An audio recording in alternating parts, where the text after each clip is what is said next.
वेद बातमीचा, लढा सत्याचा, निर्भीड पत्रकारितेचा, राजकारणातील महत्त्वाच्या बातम्यांच्या अपडेटसाठी आजच आपल्या यूट्यूब चॅनेलला क्लिक करा आणि रोज अपडेट मिळवण्यासाठी चॅनेल सबस्क्राईब करा.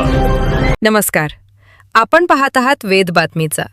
राहुरी तालुक्यातील चिंचोली येथे पिण्याच्या पाणी योजनेच्या साठवण तलावात बुडून एका 34 वर्षीय तरुणाचा दुर्दैवी मृत्यू झाला आहे. शनिवारी सायंकाळी घडलेल्या या घटनेनंतर रविवारी सकाळी संयुक्त रेस्क्यू ऑपरेशनद्वारे मृतदेह बाहेर काढण्यात आला. राहुरी तालुक्यातील चिंचोली येथील चिंचोली व कोल्हार खुर्द पिण्याच्या पाणी योजनेच्या साठवण तलावात पाटीलवाडी येथील कैलास रामदास ठाकरे वय 34 यांचा बुडून मृत्यू झाला. शनिवारी सायंकाळी मित्रासोबत तळ्याकाठी गेल्यानंतर ते पाण्यात बुडाले. अंधारामुळे शोध मोहीम थांबवावी लागली होती.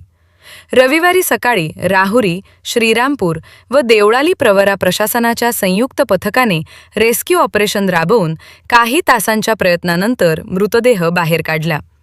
त्यानंतर शवविच्छेदनासाठी मृतदेह राहुरी येथे पाठवण्यात आला.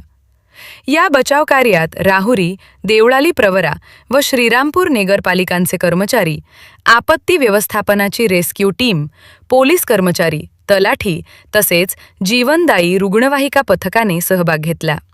राजेंद्र उंडे, वेद बातमीचासाठी, राहुरी.